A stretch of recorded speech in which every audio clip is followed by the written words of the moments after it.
తాకట్లో ఉన్న బంగారాన్ని విడిపించలేక వడ్డీల మీద వడ్డీలు కడుతూ ఇబ్బంది పడుతున్నారా?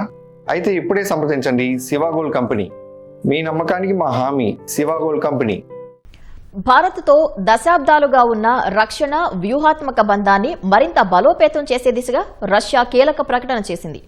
అత్యంత శక్తివంతమైన 5వ తరం stealth fighter aircraft Sukhoi 57ను భారత్తో కలిసి అభివృద్ధి చేసేందుకు సిద్దమని వెల్లడించింది.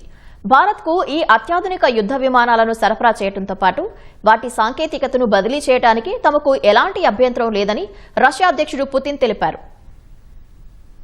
వైమానిక దళానికి 5వ తరం యుద్ధ విమానాలను సమకూర్చేందుకు భారత్ ప్రయత్నాలు చేస్తున్న వేళ రష్యా బంపర్ ఆఫర్ ఇచ్చింది.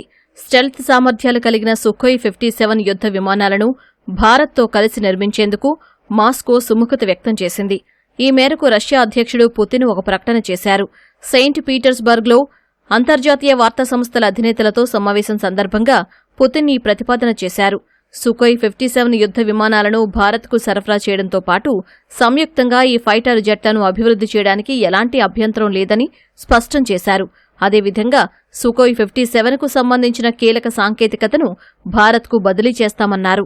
రక్షణ రంగంలో ఇరు దేశాల మధ్య ఎలాంటి పరిమితులు ఉండవన్న పుతిన్ పరోక్షంగా పాశ్చాత్య దేశాలకు చురకలంటించారు. ఆ దేశాలు సాంకేతికతను బదిలీ చేసేందుకు 1,00,000 ఆంక్షలు విధిస్తాయని గుర్తు చేశారు. భారత్తో రష్యాకు ఉన్న బంధం దశాబ్దాల నాటిదన్నారు. చైనా నుంచి J-35AE స్టెల్త్ విమానాలను పాక్ కొనుగోలు చేయనుందన్న వార్తల నేపథ్యంలో పుతిన్ ప్రకటన ప్రాధాన్యం సంతరించుకుంది.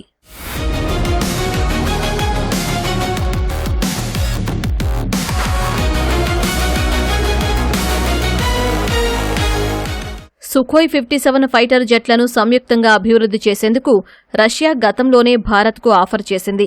2018లోనే చర్చలు జరిగాయని పుతిన్ గుర్తు చేశారు. అయితే సుఖోయ్ 57 యుద్ధ విమానంతో పూర్తి స్థాయిలో దేశీయ అవసరాలు తీరవని ఆ ప్రాజెక్టు నుంచి భారత్ వెనక్కి తగ్గింది. స్వదేశీ పరిజ్ఞానంతో 5వ తరం ఫైటర్ జెట్లను తయారు చేసేందుకు భారత్ చేపట్టిన advanced medium combat aircraft ప్రస్తుతం అభివృద్ధి దశలో ఉంది. 2030 నాటికి అవి వైమానిక దళంలో చేరే అవకాశం ఉంది.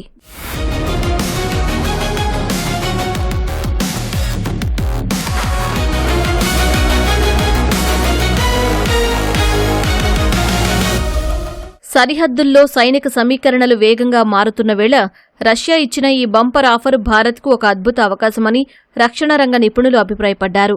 సుఖోయ్ 57 యుద్ధ విమానాల ప్రాజెక్టుపై భారత్ నిర్ణయం ఎలా ఉండబోతుందనేది ఇప్పుడు అత్యంత ఆసక్తికరంగా మారింది.